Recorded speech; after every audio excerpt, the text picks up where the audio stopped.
모퉁이를 돌아 새로운 길을 만나기도 하고 첩첩이 보이지 않을 때는 어디로 가는지 모를 때도 있습니다.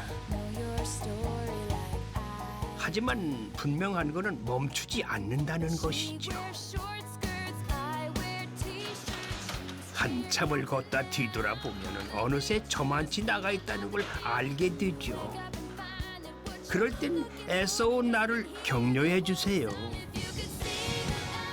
갈림길마다 선택을 하면서 우리네 인생과 여행은 참 많이 닮았다 싶은데요.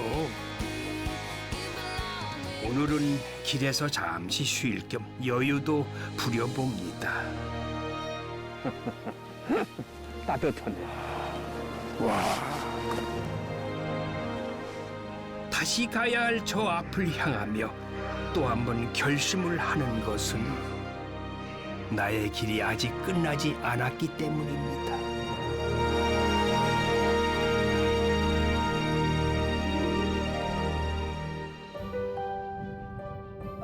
한양 가는 골목인 이 삼남대로의 분기점, 모든 길이 통하던 천안 삼거리는 길 따라 문화와 문물이 모여들어 번성했던 길이었는데 지금은 휴식처가 되었습니다. 야, 봄바람이 살랑살랑. 이제 초여름바람 같다. 안녕하십니까. 테마기행 길 떠나는 최주봉입니다. 자, 남쪽으로 가면 경상도, 서쪽으로 가면 전라도, 북쪽으로 가면 서울로 가는 길인데, 자, 삼남대로의 분기점인 이곳 천안 삼거리 능수보들 밑에 제가 나와 있습니다. 자, 이곳은요, 자, 그 옛날에 한양으로 과거 시험 보러 올라가는 사람들이 다 이곳을 꼭 거쳐 가야만 했던 길이라고 합니다. 그런데 이게 무슨 소리죠? 어디서 흥타령이 들리네. 천안 삼거리 능수야 퍼들아 제멋에 겨워서 아, 천안은 정말 흥이 넘치는 곳이면서 낭만이 느껴지는 곳이네요. 자, 모든 길이 통한다는 천안. 그 천안에서 여러분들과 함께 그 길을 떠납니다. 함께 가보시죠. 렛츠 고!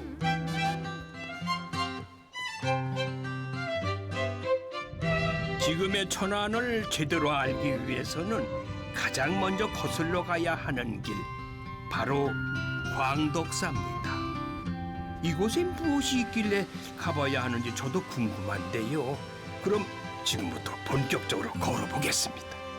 시청자 여러분, 천안하면 제일 먼저 뭐가 떠오르세요? 호자가 들어갔습니다. 호두 맞습니다. 호두.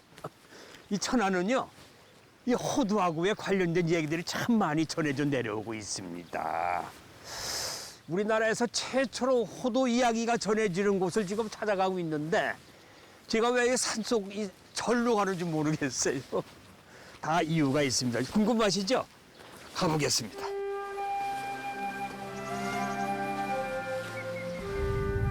이곳 광덕사는 신라시대 지어진 1500년 된 고찰로 임진왜란 때까지만 해도 경기도와 충청도에서 가장 큰 사찰이었답니다. 그만큼 천안이 번성했다는 얘기겠지요.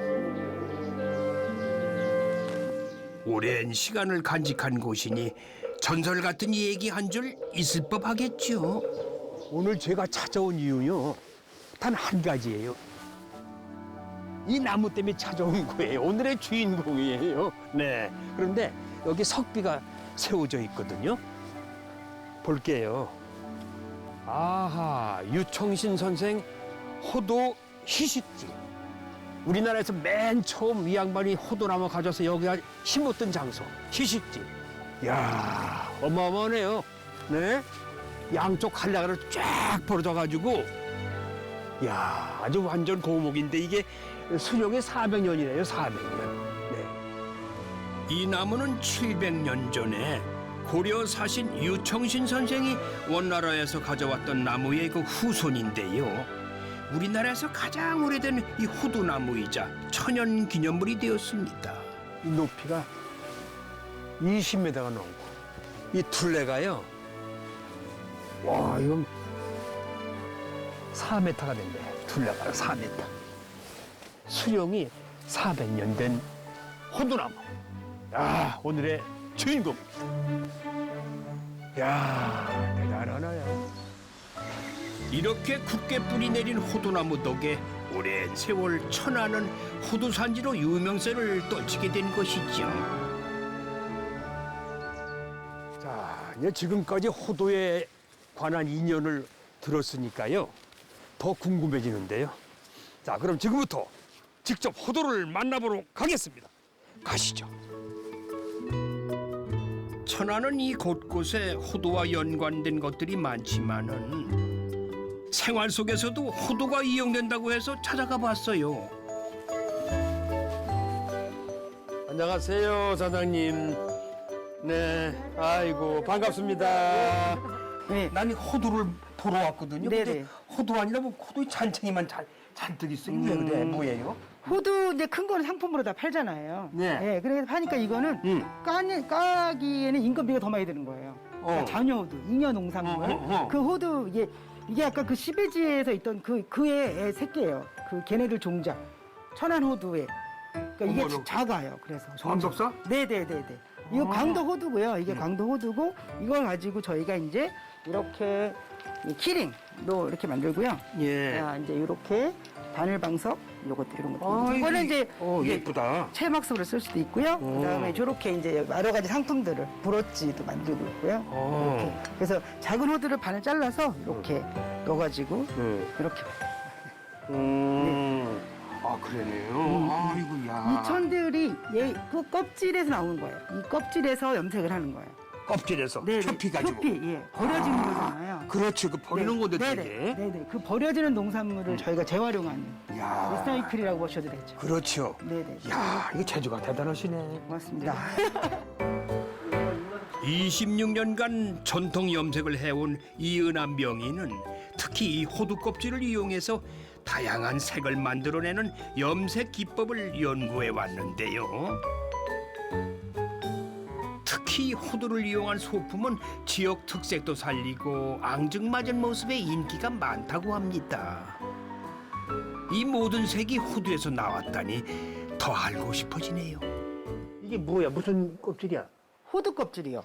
그 호두 말린 거 있죠. 매피. 바깥에 있는 거. 표피. 그거를 이제 말렸다가 가을에 말렸다가 이제 끓인 거예요. 아, 말다 끓인다. 네. 끓이면 한 2시간 정도 끓이면 이렇게 색깔이 나오죠. 그리고 자연 그대로 색이. 네네네. 예, 이렇게 해서 이제 이렇게 받치셔서 하시면 이 호두 껍질은 뭐 알맹이 빼먹고 껍질도만 빼먹고 이 표피 이것도 버릴 게 없네요. 예, 예. 옛날에는 이제 몰라서 버렸는데 다 버렸죠 그때는. 의료기센터에 다니는 공무원 선생님이 손에 많이 묻으니까 염색이 잘 될 것 같은 거예요. 아, 그래서 저한테 의뢰해 주신 게 20 몇 년 전에 한번 해보자. 한번 해보자. 예, 예. 물을 들이는 과정은 그야말로 정성이 반인데요.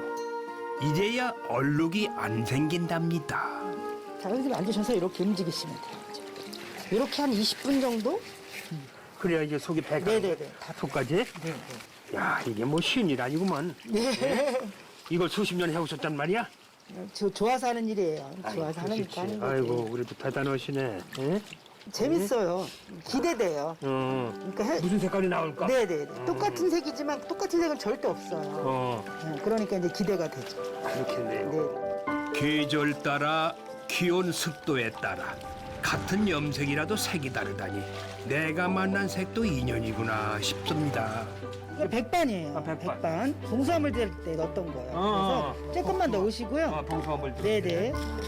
이렇게 해서 요걸 녹을 때까지 저어주세요. 선생님. 요거를? 아, 요것도 다른 거구나. 네, 요거는 이제 철매염이라고 그래서 녹슨 못에다가 식초를 넣어서 녹슨 못? 예, 그러면 이제 산화되는 거죠. 근데 그거를 쓸 수 없으니까 산화. 이제 이렇게 돼서 이제 화학 제품 저희가 쓸 수밖에 없어서. 색을 고착시키는 매염제에 따라서 나오는 색도 천차만별이네요. 그러니까 명반했을 때는 자기 색깔 별로 변하지 않아요. 아, 예. 그래서 이제 색이 변해 여기는. 시간이 흐를수록 색깔이 변하는 거죠? 더 탁해지죠. 탁해지죠. 생각보다 그 까만 물에서 나오는 색보다는 약하죠? 골고루 색이 퍼지게 털고 말리기만 하면 염색 완료. 제가 만든 실크 스카프 어떻습니까? 같은 염료인데도 다른 색이 나오니 그저 신기하네요. 고생하셨습니다, 선생님. 그대로. 네. 이러면 끝이야? 이제 말리면 되는 거니까. 이거 말려면은. 네네. 색이 너무 다르죠, 그렇죠? 다르죠. 네. 엄청 다르네. 고생하셨습니다. 아주 연하니 순수한 우리 색깔인데. 맞아요. 자연 색깔. 호두 속에 이렇게 아름다운 색이 숨어 있었다니 자연이 준 소중한 선물을 받은 느낌입니다. 천안 호두하면 빼놓을 수 없는 것이 있죠. 저에게도 소중한 추억이 담긴 호두 과자입니다. 호두 과자가 처음 시작된 곳으로 가보시죠. 고소한 냄새. 응? 빵 냄새. 아주 구수하잖아요. 안녕하세요. 네, 안녕하세요. 반갑습니다. 네, 반갑습니다. 사장님 되세요? 네네. 할머니 안 계시면 또 며느님 되세요? 네, 저는 며느리예요. 3대째 며느리. 3대째 며느리? 네네. 제가 전에 왔을 때는 할머니가 여기서 계셨거든. 네, 이제 어머니신데 어머니가 이제 연세 드셔가지고 이제 연락하셔서 돌아가시고 제가 이제 하는 거예요. 그럼 며느님이 네. 이거 맡으신 지 얼마나 되셨어? 같이 어머니하고 같이 했으니까 결혼하면서부터 같이 해오다가 이제 돌아가시면서 했으니까 한 10년, 15년? 아, 15년쯤에 어머님이 물려주셨구나. 네네네. 야, 그럼 이게 몇 년 된 거예요? 이게 이제 뭐 호두 과자가? 87년 됐어요. 87년? 네네. 아버지에서 아들로 며느리에서 며느리로 소중하게 지켜가려는 마음이 가업을 이뤄낸 것이지요. 우리나라 호두 과자의 역사가 이렇게 만들어지고 있습니다. 호두 과자를 누가 맨 처음 일대 할아버지가 어떻게 해서 만드셨어? 아, 저도 진짜 뵙지 못했는데 네.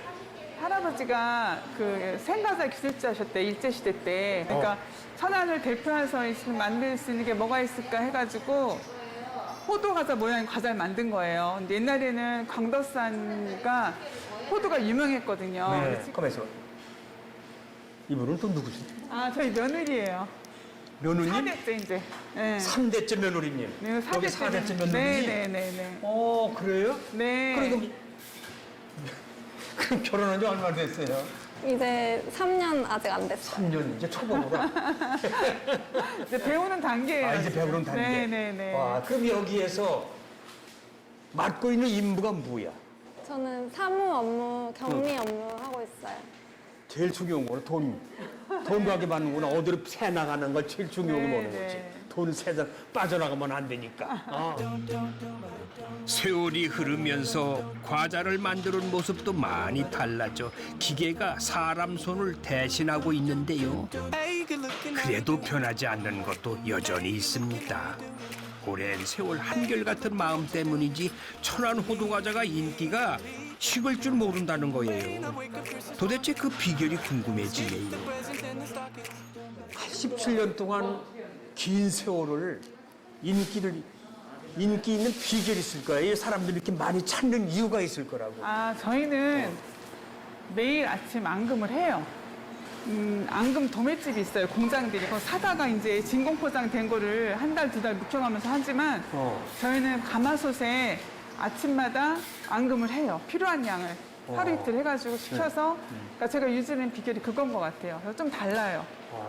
이게 이제 가마솥에 앙금을 한다는 거. 예, 예. 뭐 다른 레시피는 다 뭐 금방 따라서 할 수 있지만 그렇죠. 여러 가지 이제 그거는 공정도 있어야 되고 그렇다 저희가 뭐 섞는 건 없어요. 되게 단순해. 사실 들어가는 뭐 재료는 단순하지만 그게 좀 다르다고 할 수 있죠. 차별화된 게 그거랑 할 수 있어요. 그렇죠. 네, 네.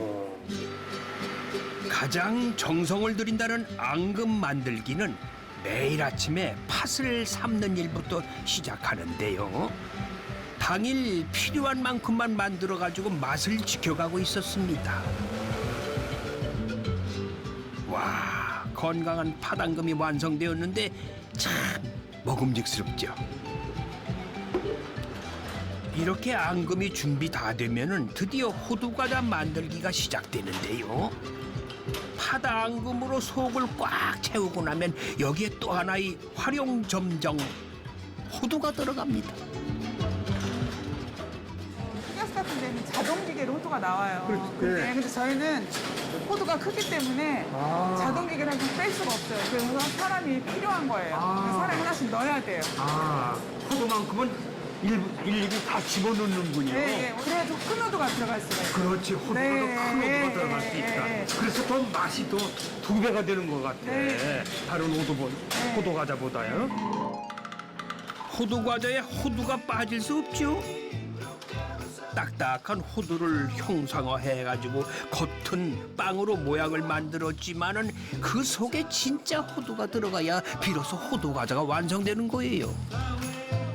많은 사람들이 그 요즘 새로 시작하는 이런 빵하고 그냥 비교를 많이 할 거예요. 그쵸. 옛날 맛, 지금 맛. 어떻게 보면 옛날 그대로니까 저희 집 같은 경우는 좀 매력이 없을 수도 있는데 또 그게 매력이 돼서 찾는 젊은 층들이 많은 것 같아요.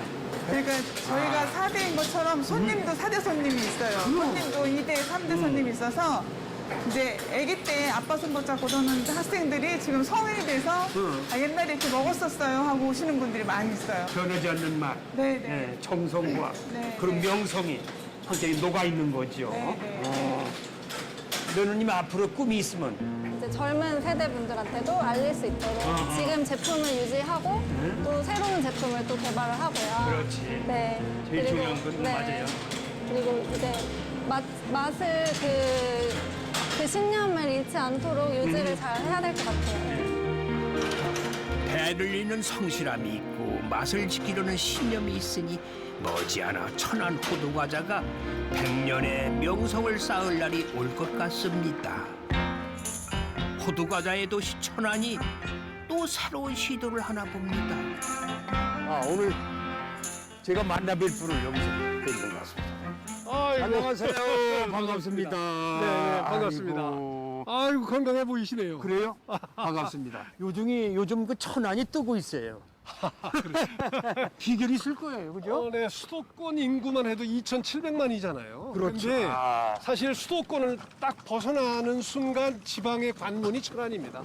그리고 또 먹거리가 풍부해요, 여기에 천안이. 최근에는 네. 이제 천안이 정말 젊은이들 말 맞다나 빵빵한 도시 네. 또는 뭐 빵지술래 이렇게 얘기를 하는데 프랜차이즈 그 지점까지 포함하면 네. 한 300개가 넘는 빵집이 있습니다. 천안에요? 그렇죠. 정말 제가 볼 때는 먹거리 하면 천안, 천안하면 빵의 도시 그렇게 얘기할 수 있을 것 같아요. 유달리 천안에 빵집이 많은 거는 호두과자와도 연관이 깊다는데요. 일찌감치 제빵 기술이 발달할 수 있는 분위기가 생긴 거죠. 빵집 크네요. 빵 냄새.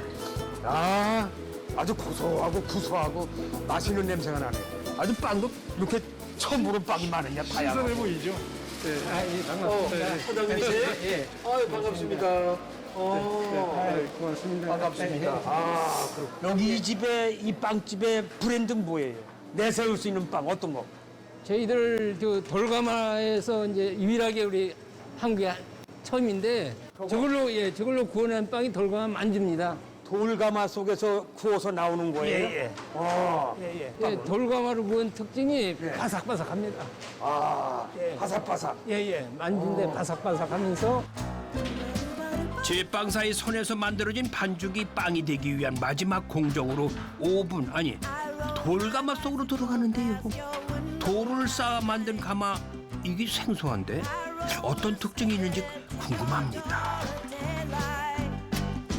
특징은 이 열이 위아래에서 옆에서 동시에 나옵니다. 이것이. 동시에 열이. 그러니까 이 동시에 빵이 구워지기 때문에 특징은 바삭바삭하고 쫄깃쫄깃합니다. 아직도 열기가 있어요. 시장님이 여기 가자 오는 이유가 있었어. 특별한 빵이나 이거 소개해 주시면 하는 거. 예. 자, 저건 뭐죠? 전부 운전대 같네. 이게 이제 조절하는 겁니다. 예. 저게 조절해? 예. 열 이게 조정? 열보다도 이게 삥삥 돌아가면서 온도를 그냥 골고루 일정하게. 순환을 시키는 순환시키는구나. 예, 예, 야, 저거 잘해야 되겠다. 한꺼번에 다 한쪽을 잘못하면 탈 거 아니야, 또 오래되면. 그건 노하우죠. 그뿐인가요? 작은 빵 하나에도 20년 한결같은 장인의 정성을 담아내고 후진 양성을 통해 지역과 함께 성장해온 진정성이 통한 것인데요. 그렇게 만들어진 빵 하나하나가 더 귀하게 느껴지니 널리 사랑을 받게 되는 건 당연하겠지요. 무엇이든 하루아침에 만들어지는 건 없나 봅니다. 이렇게 크게 이게 번창하신 거 보니까 무슨 노하우가 있는 것 같아요. 무슨 비결이 뭐예요? 이렇게 빵집 잘 되는 비결도 있을 거 아니에요? 느리게 천천히 만드는 아, 것이 느리게. 슬로우. 오. 그거하고 이제 지역 농산물을 활용해갖고 이제 건강한 빵을 그렇죠. 저희들이 주로 하기 때문에 이제 거기 빵 종류가 수백 개 되죠. 250개 정도 됩니다. 250개. 야, 그거 한 번 하나씩 맛보기도 힘들겠다. 하루에 다 힘들겠다. 여러 날 두고 맛을 봐야 되겠구만요. 이 정도면 뭐 그냥 빵이 아닌 천안이 함께 만들어낸 예술로 보입니다. 예술로. 좀 젊은 이들은 그 재미있는 말 표현을 하는데 성지순례에 빗대가지고 빵지순례를 한번 다녀라 이런 얘기를 해요. 재밌네요. 빵지 술래. 그렇습니다. 네. 그래서 천안 그런 기획 빵집이 많으니까 한 번씩 이렇게 둘러보시는 완전히 한번 뭐 외국에 온 그런 기분이라서 그렇습니다. 꼭 동반해서 오고 싶은 그런 마음이 드네요. 자, 시장님. 네네. 마지막으로 한 가지 더 여쭙게요. 네네. 천안에 왔으니까 이왕에 네. 어디 또 제가 가야 할 곳, 특별한 곳이 있나요? 바로 그 천호지라는 연못인데요. 천호지. 네, 그 단국대학교 천안 캠퍼스 앞쪽에 자리 잡고 있어요. 그래서 그 야경이 예. 그 대학촌을 중심으로 한 그 야경이 아주 돋보이는 지역인데 예. 한번 좀 모시고 가고 싶습니다. 네, 좋습니다. 네, 제가 그럼 오늘 밤에 야경을 한번 구경하겠습니다. 그러시죠. 고맙습니다. 자, 추천을 받은 천호지로 발길을 옮겨볼까요? 원래는 농업용 인공저수지였는데 도시가 확장되면서 지금은 야경 명소가 된 거죠. 해질녘 어슴풀에 하루가 져가면 점점 더 환해지는 풍경. 이 야경에 반한 사람이 저만은 아닌가 봐요.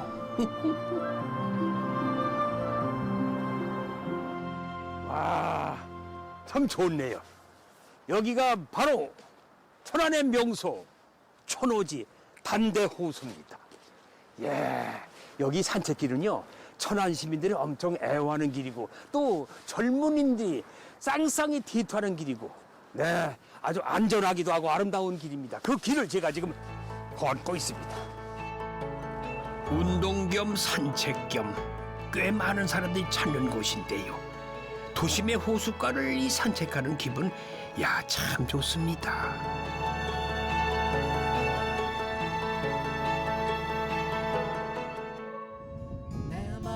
천안에서 맞는 상쾌한 아침에 미나리길로 향해 봅니다. 요즘 미나리가 대세지요.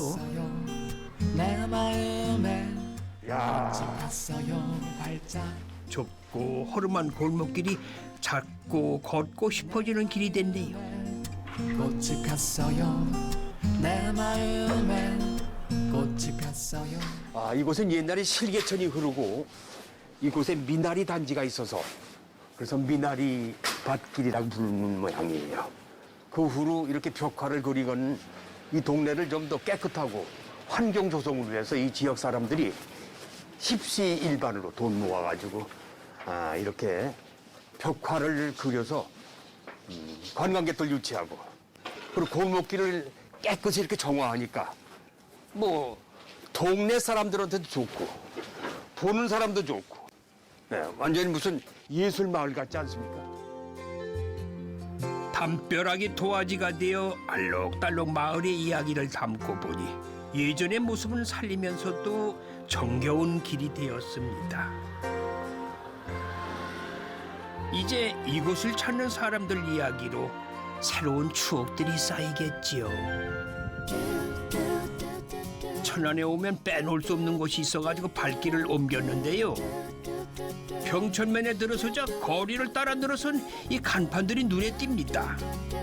전국에서 사람들이 일부러 찾아와 먹는 곳, 바로 평천 순대거리입니다. 물론 곳곳에 참 순대집이 많은데요. 다 식당마다 개성이 있고 음식 맛이 다 다르다고 합니다.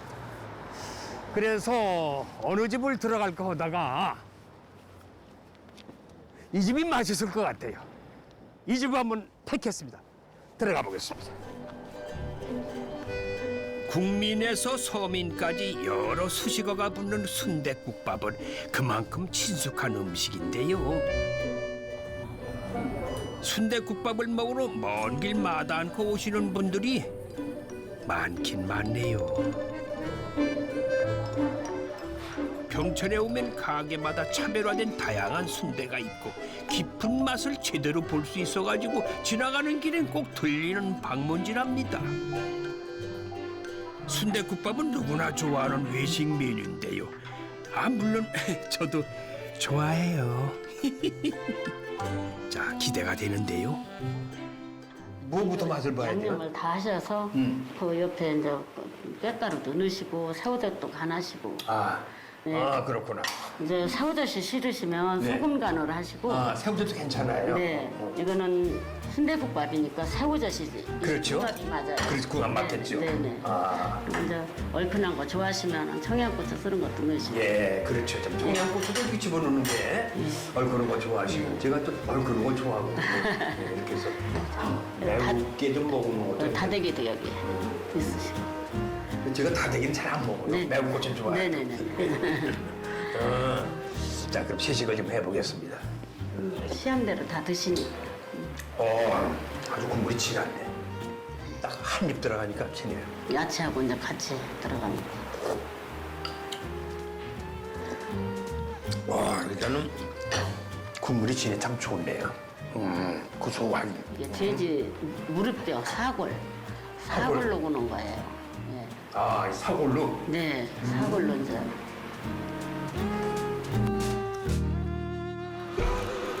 사골이 면역력과 원기 회복에 좋다잖아요. 뿌옇게 우려낸 사골 국물이 제 눈에는 보약처럼 보입니다. 진하게 맛을 낸 국물에 푸짐한 순대가 가득한 순대 한 그릇에 몸보신하는 기분입니다. 이래서 평천 순대를 알아주는 모양이에요. 역시 진해. 아주 맛이 고소하구만. 순대도 드셔보시고. 요게 이제 예. 무슨 잡채가 들어갔고 예, 다른 이것도 피도 조금, 들어가네. 예. 원 돼지 피예요. 돼지 피에다 돼지 제일 가늘고 부드러운 얇은 소참. 한 17가지는 들어가나 봐요, 여기. 양념이. 네. 양배추만큼은 직접 재배하고 되도록 지역 농산물을 쓴다니 순댓국 하나에도 정성의 믿음까지 더하고 계시는데요. 이렇게 일일이 속을 만들고 채우기까지 손이 참 많이 가는 음식입니다. 사실 1960년대 초반까지만 해도 순대는 귀한 음식이었어요. 50년 전부터 평천 지역이 순대로 유명해지기 시작한 거죠. 유명세는 절로 된 게 아닙니다. 끊임없이 새로운 메뉴에 도전하면서 드디어 신메뉴를 개발해내는 성과를 올린 거죠. 개발품이 이거구만. 네네네. 그 개발품을 제가 네, 맛을 다른- 볼게요. 예, 예. 이거 개발품이 이 순대 신개발품인데 맛이 얼마나 좋은 거냐. 여기 지금 태극기가 또 꽂혀 있는데 백두산에 태극기가 꽂혀 있습니다. 백두산 태극기야 만세 불러라. 예. 여기가 3.1운동 하던 그 장터라서 예. 이거 신개발하면서 이거 아우네 개발을 장터. 하면서 예 아우네 장터 이제 만세 불렀던 국기를 저희가 이렇게 한 거예요. 그걸 개발하셨구나. 네, 네 유관순 여사님 생각도 나고 더군다나 이 그렇죠. 동네에? 네네네 아우네 와서? 아우네 장터에 네, 유관순 여사님. 야, 머리 다치셨네. 누가 아이디어예요, 이거? 아들 아이디어 아니면 사장님 아이디어? 아들, 딸들이 아들, 다, 딸들이. 네, 같이들 한 거죠. 네.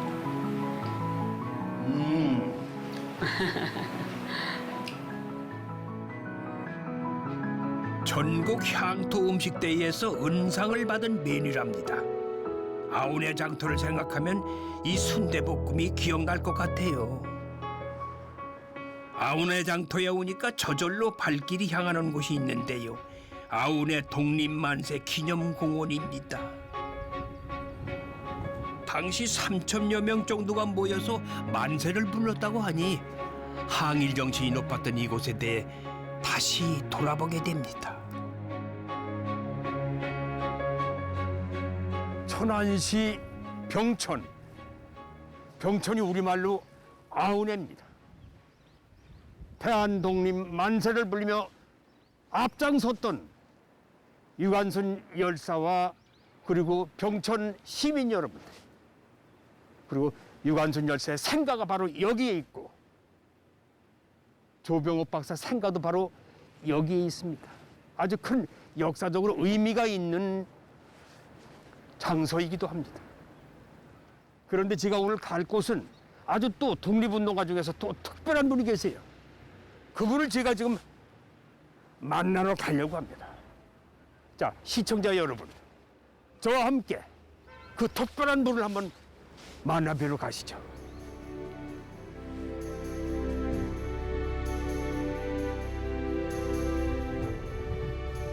천안 목천면에 위치한 서고 이동영 선생의 생가지를 와보니 선생을 기리는 기념관이 조성돼 있네요. 선생의 20대는 파란만장합니다. 독립운동을 하며 투옥과 추록을 반복하다가 결국 만주로 망명하신 것으로 알려져 있는데요. 그 시기에 선생은 어떤 분이셨을까요?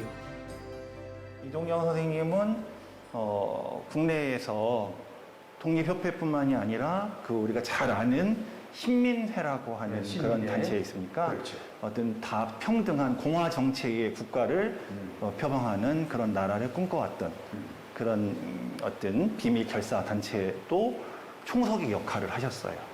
근데 총석의 역할을 하셨는데도 우리가 잘 이분이 조명되지 않으셨고, 그 다음에 양반의 신분으로 태어나셔서 과거 진사시에도 합격을 하셔서 편안한 삶을 사실 수 있었지만, 이분은 그런 어떤 좀 평등한 세상을 꿈꾸셨던 거죠.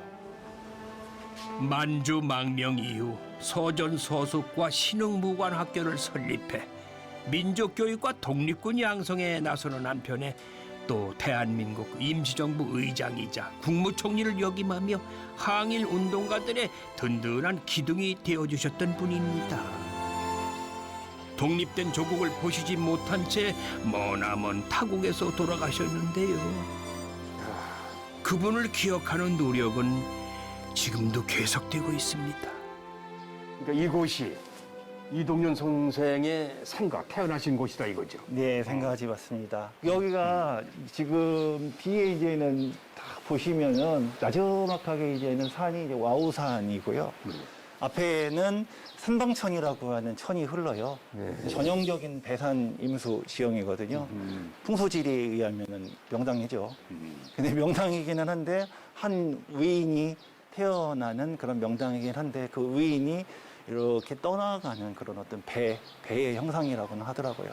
그래서 그랬는지 몰라도 이분이 아주 그렇게 중국에 가서 우리나라를 되찾기 위한 그런 끊임없는 그런 어떤 그 산에서 흐르는 물방울이 바위를 뚫는다.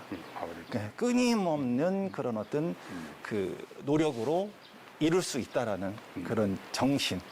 이분의 아마 독립 정신이지 않았을까 생각이 듭니다. 독립의 정신을 가지고 계시죠. 그게 이제는 본인의 그 희호로 이렇게 되어 있는 거죠. 제가 이렇게 쓰여 있는 이 살유 찬석 마스크 뜻이거든요. 그 쓰신 거구나. 네. 나는 왜 무슨 글자가 써 있나 그랬더니 그런 의미가 있군요. 민족의 교육자로, 독립운동가이자 정치가로 전 생애를 통해 자신의 사상을 보여주신 이동영 선생을 잠시 떠올려 봅니다. 참 좋네요. 새소리도 들리고. 그런데 이 소리가 굉장히 가깝다 했더니 아니 이게 뭐예요?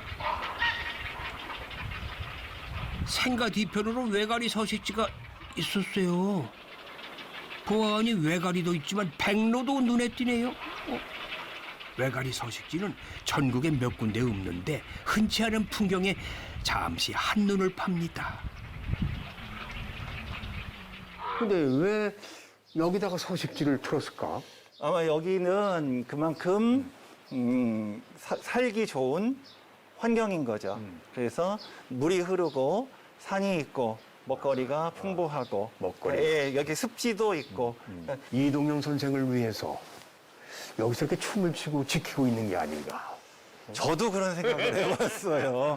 그러니까 이동영 선생님이 왜 그러면 이동영 선생이 산가 뒤에 저렇게 외가리와 백로가 군부를 하고 지키고 있을까? 왜 서식을 할까? 40년에 네. 그 중국의 그 기강이라는 곳에서 영면을 하셨거든요. 네. 고국에 오지 못하시고 그래서 그 새해라도 환생을 하셔서 고향으로 오고 싶은 그런 마음 그런 것들을 저는 감정이입을 뭐 한번 그럴 수도 해봤습니다. 있겠죠. 저도. 그죠? 예. 고향의 애착, 그거 애착. 그리우던 고향을 예. 우리가 육신이 못 오니까 예. 새로 변해서 외가리로 변해서 백로로 변해서 그 왜 우리 그 가요 중에 뭐 나그네 서름이라는 가요도 있잖아요. 네네네. 타국에서 얼마나 돌아오고 싶으셨을까요? 돌아올 수 없었던 고향에 대한 그리움을 백로에 옮겨봅니다. 우리 대한민국 사람들은 이분한테 빚을 많이 졌어요. 빚 주고 사는 거예요. 그래서 이분의 업적에 비하면 우리는 기억하는 게 너무 짧고 작습니다. 앞으로도 저 이쪽에 생가에 오시면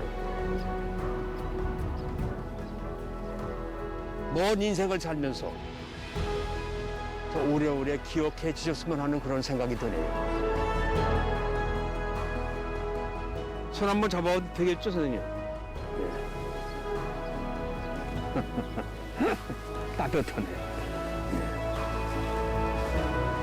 제가 손 만지니까 저 뒤에 외가리하고 백로가 막 막 뭐라고 하네. 왁왁왁 그러면서. 보세요. 한 마리가. 와. 창공을 하면 이렇게 도네. 그래, 자유로운 대한민국의 하늘을 홀홀 나르렴.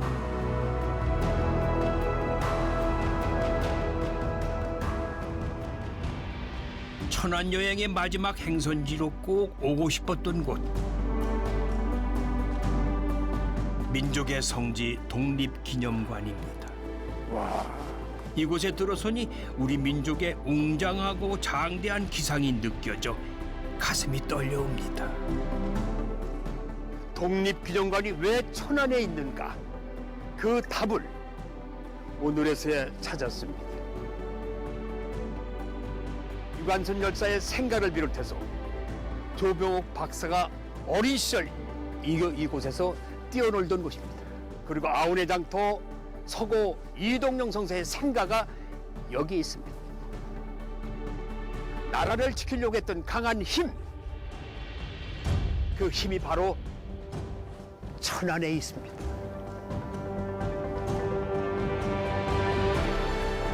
천안을 지나오면서 느꼈던 거는 바로 한국인 불굴의 정신상에 담긴 이 모습이었던 것 같습니다.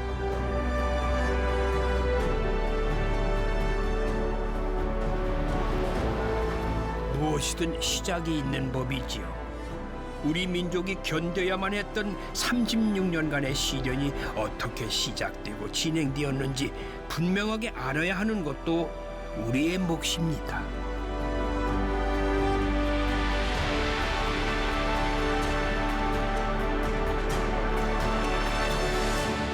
지금 보시는 곳이 저희가 을사늑약과 관련되는 전시를 하고 있는 곳이고요. 을사늑약. 네, 네. 지금, 네, 앞에 보시면 을사늑약문 자료를 보실 수가 있습니다. 예. 네, 을사늑약은 1905년 11월 일제가 우리나라의 외교권을 빼앗기 위해서 강제로 체결한 조약이었습니다. 조약 체결 과정에 있어서 일본은 군대를 동원하여 아주 강압적인 분위기 속에서 조약을 체결하였고요. 그리고 이 조약은 당시 국제적인 절차를 무시한 조약이었습니다. 당시 일본과 우리나라의 최고 통수권자의 조약과 그리고 비준서를 받지 않은 조약이었고요. 그리고 조약문을 자세히 살펴보시면 제목도 없는 것을 볼 수가 있는데 문서의 형식조차 갖추어지지 않은 불법적인 조약이라고 할 수 있습니다. 그 당시에 통수권자는 고종 아닙니까? 네, 그렇습니다. 고종 황제죠? 네. 그렇다면 마지막에 도장이 고종 황제 도장이 찍혀져 있어야 되는데요. 당시 외무 대신이었던 박재순의 도장이 찍혀져 있는 걸 보실 수가 있습니다. 아, 고종이 아니고. 네. 오족 중에 하나 직인이 치르구나. 네, 그렇습니다. 그렇죠. 네. 이 조약으로 일본에는 외교권을, 중국에게는 간도를 빼앗기게 되면서 사실상 주권을 잃게 된 것입니다.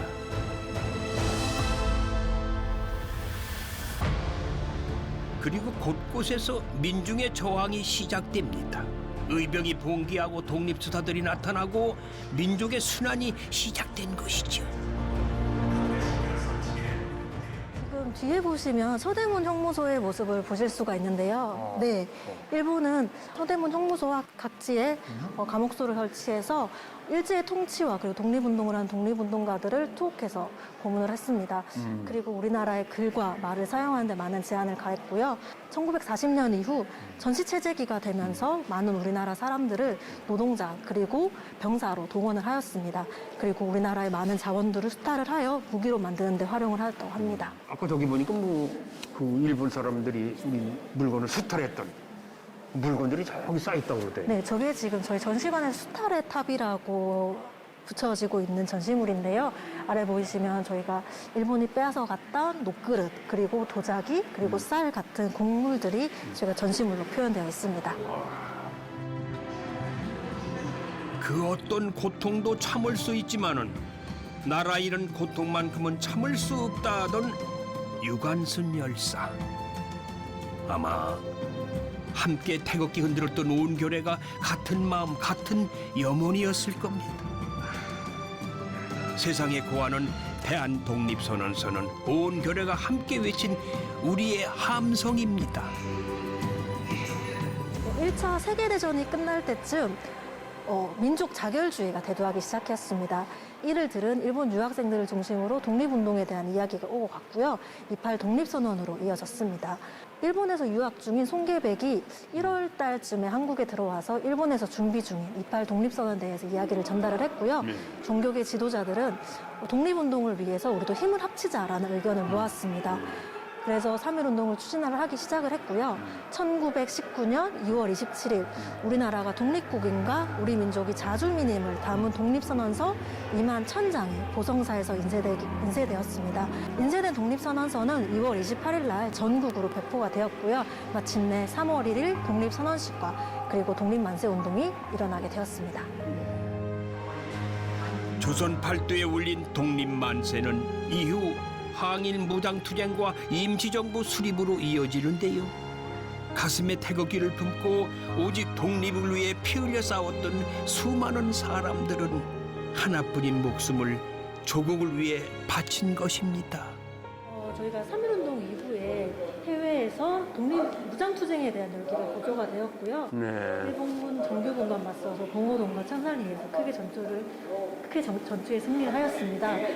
전투를 했을 때 그 전투에 참여했던 군인들뿐만 아니라 전투에 승리할 수 있게끔 도와줬던 많은 사람들의 이야기가 전시가 되어 있고요. 뒤에 보시면 이동찬 그리고 김홍수와 같은 의열투쟁에 앞장섰던 사람들에 대해서도 지금 전시가 이루어지고 있습니다.